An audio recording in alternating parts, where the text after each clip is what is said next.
Assalamualaikum warahmatullahi wabarakatuh. Bersua kembali bersama kami dalam kisah perjalanan misteri. Bagi sahabat semua yang belum mensubscribe, silakan klik tombol subscribe demi kemajuan channel ini. Oke, tanpa berlama-lama lagi, kita langsung saja ke ceritanya.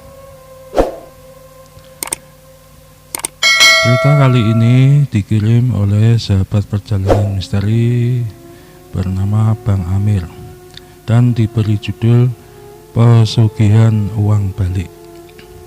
Begini ceritanya. Sabtu malam minggu, Bang Amir gabut mau kemana. Maklumlah waktu itu dia masih jomblo. Setelah dipikir-pikir, daripada gabut sendirian, akhirnya dia memutuskan untuk mengunjungi sahabatnya, sebut saja Om Hans, yang kebetulan seorang spiritualis. Sekitaran pukul 8:30 malam, sampailah Bang Amir di rumah sahabatnya itu. Alhamdulillah, suasana rumah Om Hans lagi sepi, tidak ada pasien. Setelah mengetuk pintu, dibukalah pintu tersebut oleh Om Hans. Mereka saling bertegur sapa, dan akhirnya mereka duduk di kursi ruang tamu sambil ngopi dan sambil bertukar cerita tentang kabar masing-masing, karena sudah sekitaran 6 bulan mereka tidak saling bertemu.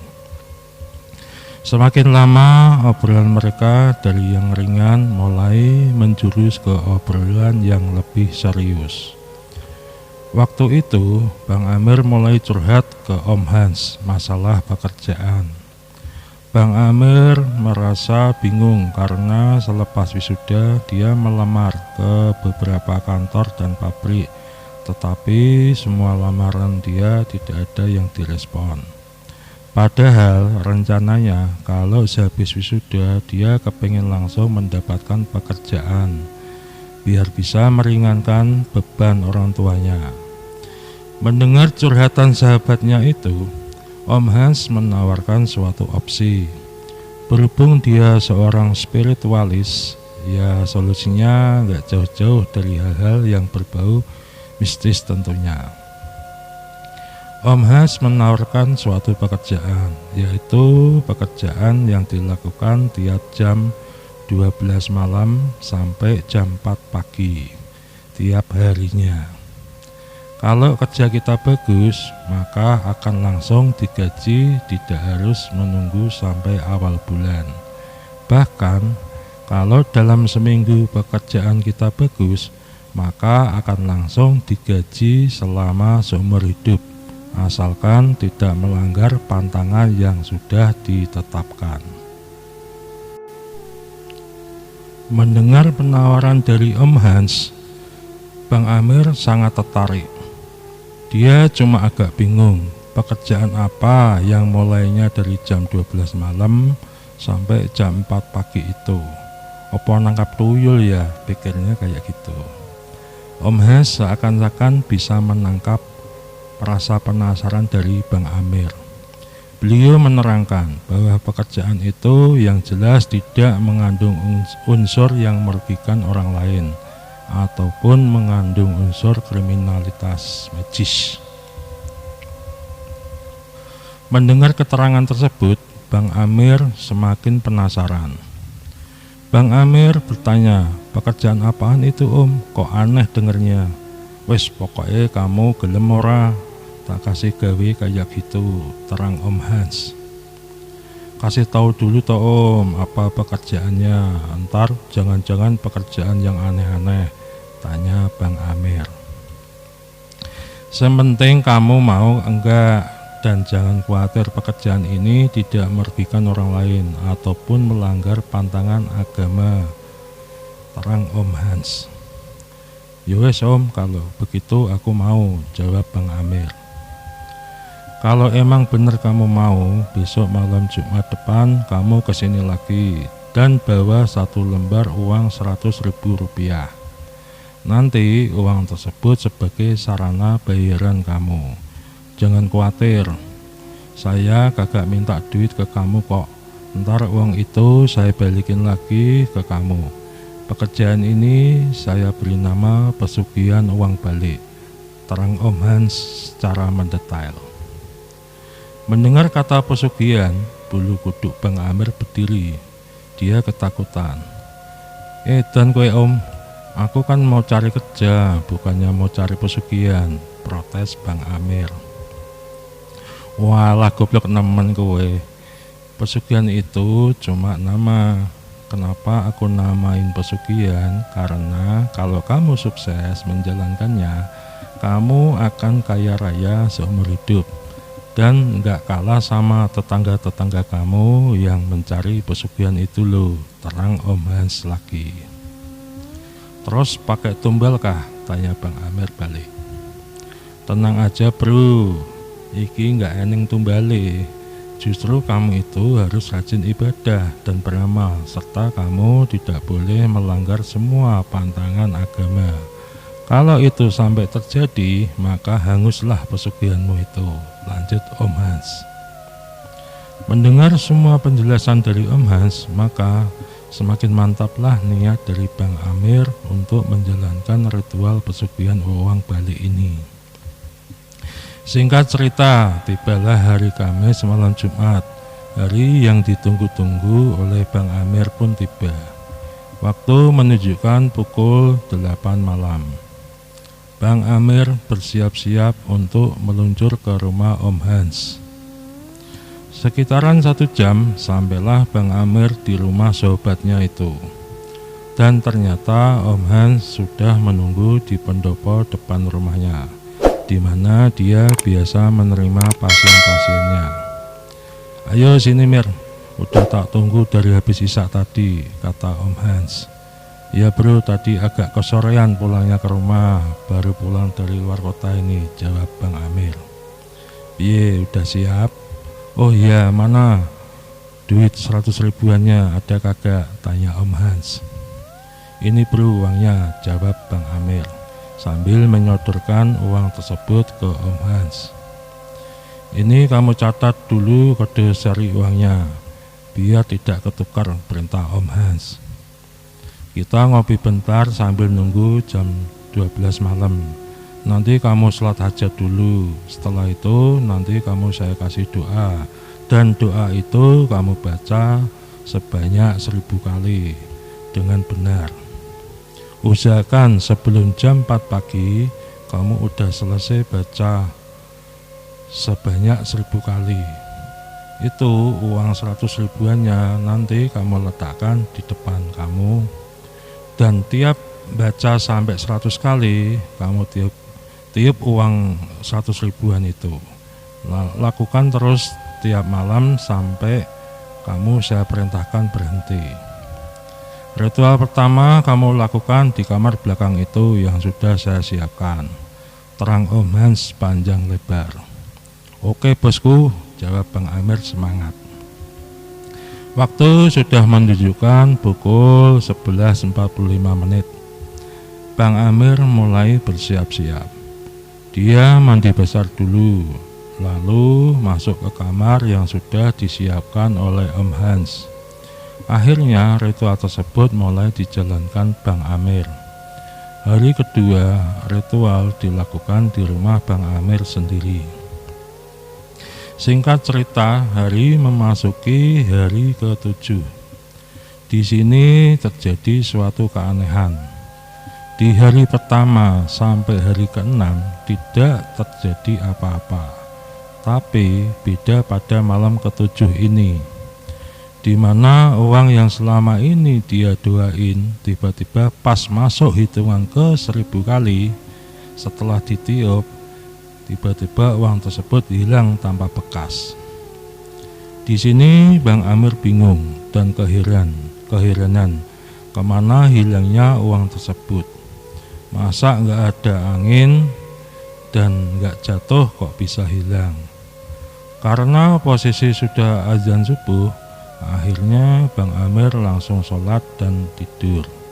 Rencananya nanti sore mau main ke rumah Om Hans sekalian nanya perihal hilangnya uang tersebut.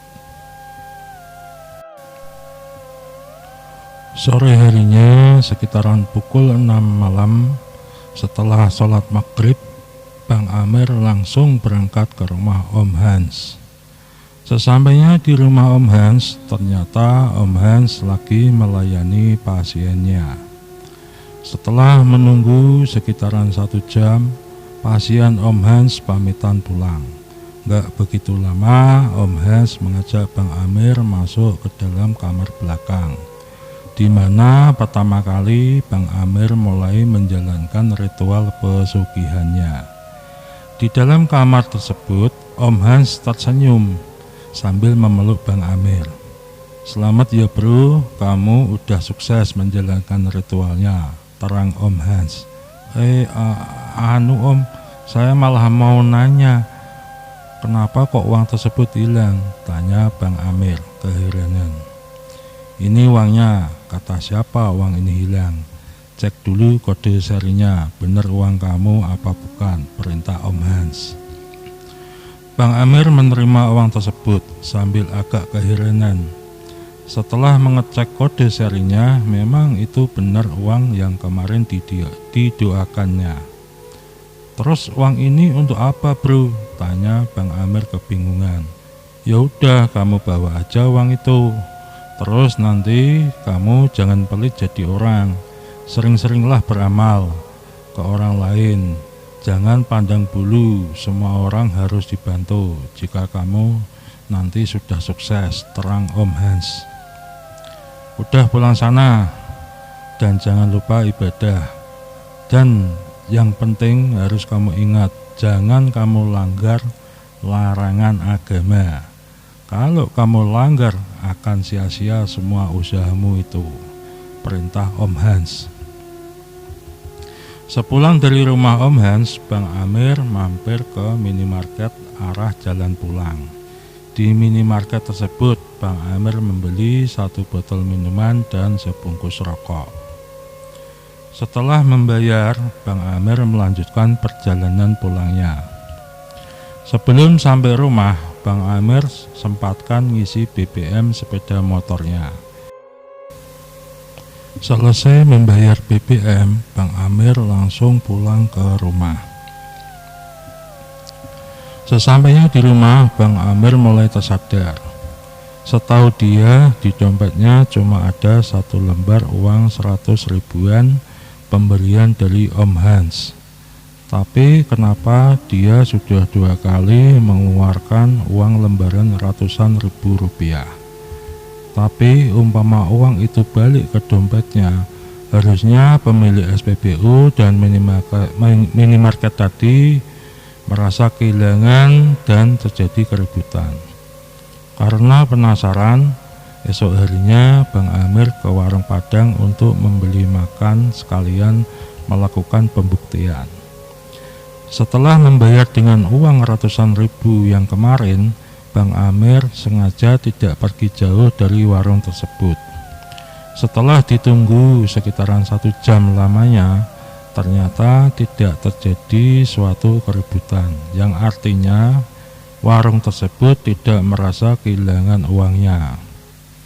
Karena masih penasaran juga, akhirnya Bang Amir berangkat ke rumah Om Hans untuk bertanya masalah keanehan uang tersebut.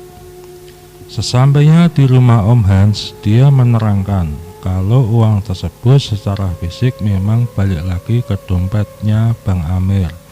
Tapi warung yang dibeli barangnya tadi tidak merasa dirugikan sebab uangnya langsung diganti sama sang pemberi rezeki, yaitu Allah Subhanahu wa Ta'ala. Om Hans berpesan, yang penting harus rajin beribadah, beramal, dan menjauhi larangan agama. Singkat cerita, waktu berjalan sekitaran 1,5 tahun, di mana Bang Amir sudah memiliki usaha kecil-kecilan, yaitu sebuah konter pulsa bermodal dari sisa uang balik yang dikumpulkannya. Dari bulan ke bulan, usaha Bang Amir semakin sukses dan berkembang.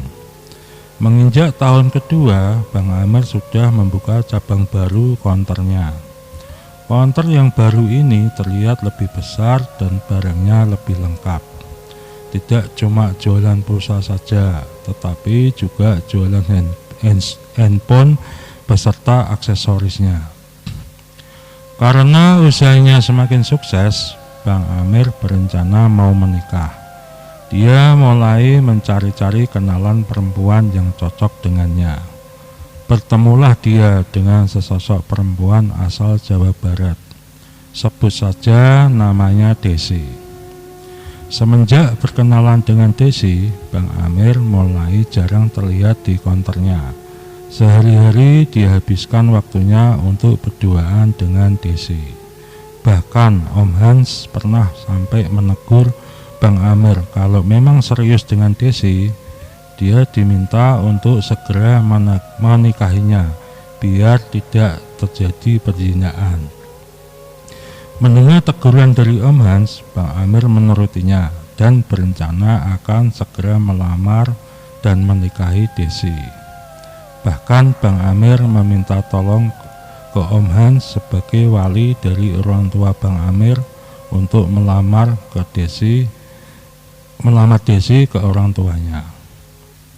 Tetapi Desi tiap diajak untuk berhubungan serius selalu menghindar dengan berbagai alasan.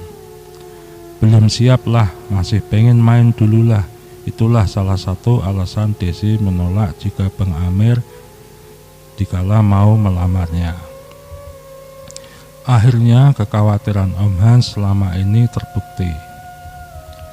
Karena Desi menolak untuk hubungan yang resmi secara agama dan negara, maka terjadilah perzinahan antara Bang Amir dan Desi. Bahkan hubungan intim tersebut mereka lakukan hampir tiap hari. Bang Amir lupa akan pesan Om Hans kalau dia dilarang melanggar pantangan agama, yang salah satunya adalah zina. Sejak saat itu, usaha Bang Amir mulai surut, konternya mulai sepi, dan dia mulai kesusahan untuk belanja ulang untuk mengisi konternya tersebut. Gak begitu lama, usaha Bang Amir akhirnya bangkrut. Semua konternya tutup total. Semenjak Bang Amir bangkrut, Desi malah meninggalkannya. Desi telah pergi dengan laki-laki lain yang lebih tajir. Disinilah penyesalan Bang Amir tiada artinya. Bahkan Om Hans pun sudah tidak bisa membantu ritual ulang. Karena ritual uang balik itu bisa dilakukan cuma seumur hidup sekali. Itu tadi sharing pengalaman dari Bang Amir. Semoga kita semua bisa mengambil hikmah dari sedikit perjalanan hidup Bang Amir. Beliau berpesan ke semua penonton bahwasannya dikala kita jaya, jangan lupa akan perintah agama. Berusahalah menyesal di depan, jangan menyesal di belakang. Itu tadi kisah dari pesugihan uang balik. Akhirul kalam, wassalamualaikum warahmatullahi wabarakatuh.